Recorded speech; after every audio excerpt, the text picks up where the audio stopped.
NPR. When Juan Hernandez came to work at SpaceX in 2013, employees' stock options were not front of mind. And you're like looking at the bottom line, like, all right, how much you actually paying? How much could I actually take home to feed the family? Especially me, I had no experience with stock options or the market or anything like that.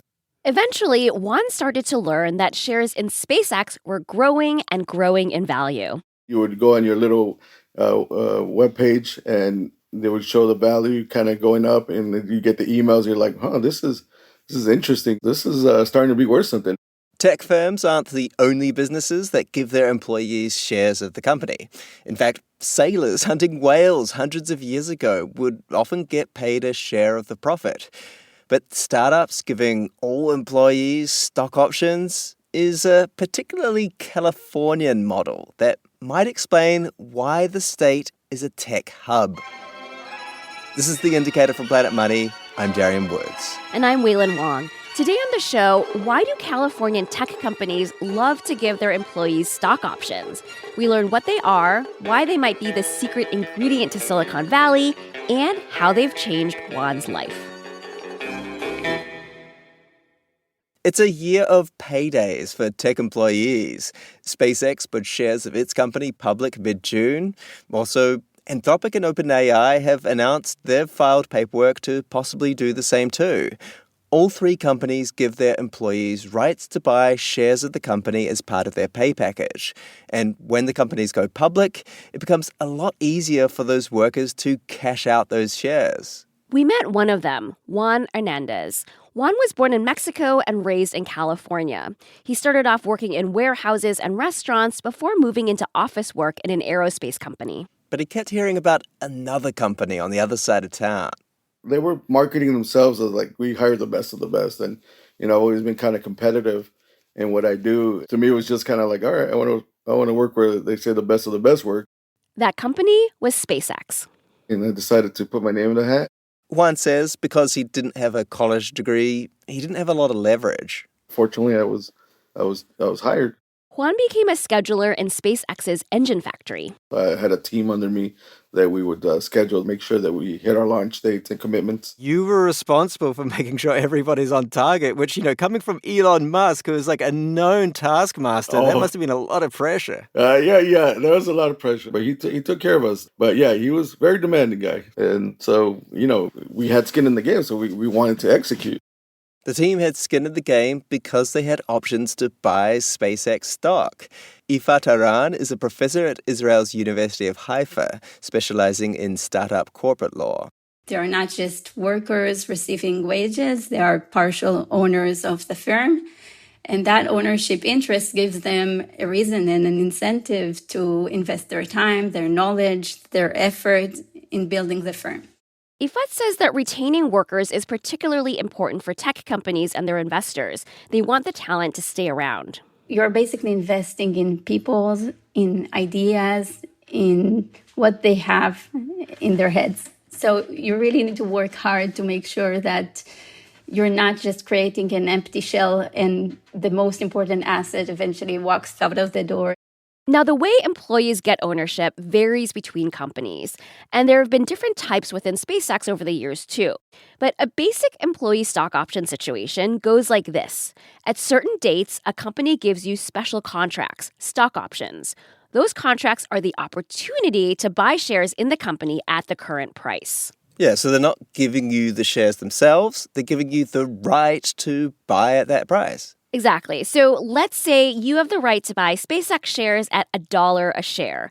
If SpaceX's shares stay at $1, that option isn't really worth anything.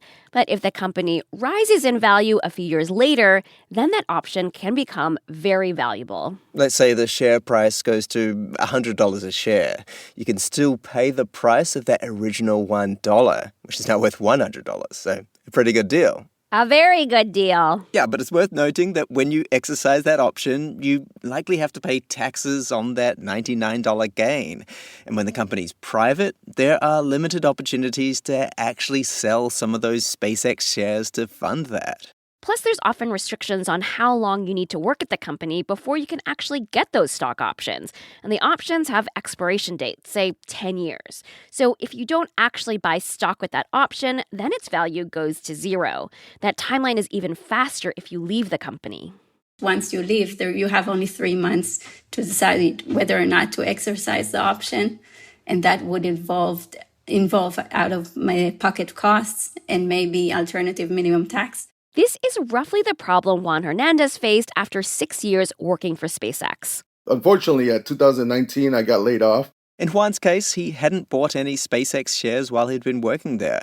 He said he had 30 days to buy $50,000 or $60,000 worth of SpaceX stock or leave them forever. Convincing the wife was the biggest part. Is like, hey, we need to get these. Like, I was telling her, like, it's almost a sure thing. And, she was very nervous. She was nervous because A, Juan had just been laid off, B, they need to borrow against their mortgage to pay for it, and C, it's putting all your eggs in one basket. That is the exact opposite of what financial advisors tell you to do.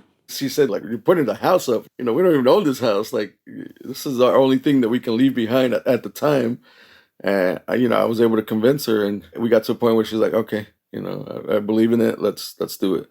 So Juan's dilemma reflects how hard it is to take advantage of a rising company's value when you leave, whether it's voluntarily or involuntarily. But Ifat Aran says what's distinctive about stock options is that they don't lock people into failing companies. If the company is not doing well, the options aren't worth much.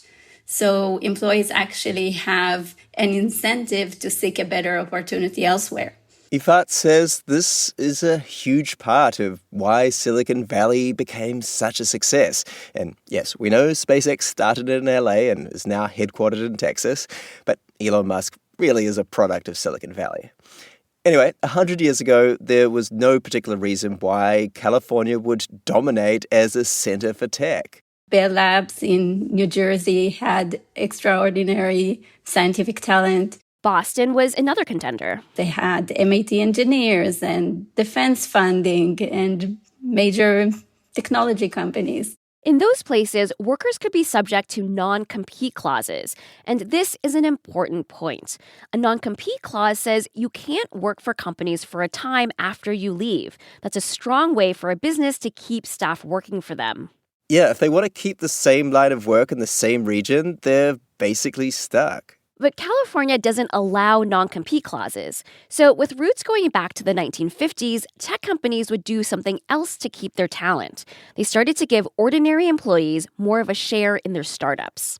Ifat thinks that employee ownership is the big factor that gave rise to the tech startup ecosystem in Silicon Valley and not elsewhere. Definitely, because when you are investing in intangibles, you're actually investing in people. And you want them to be happy, and you want them to stay, and you want the incentives to be aligned. And Juan Hernandez is very happy. He says those shares he and his wife bought for $50,000 or $60,000 are now worth a lot more.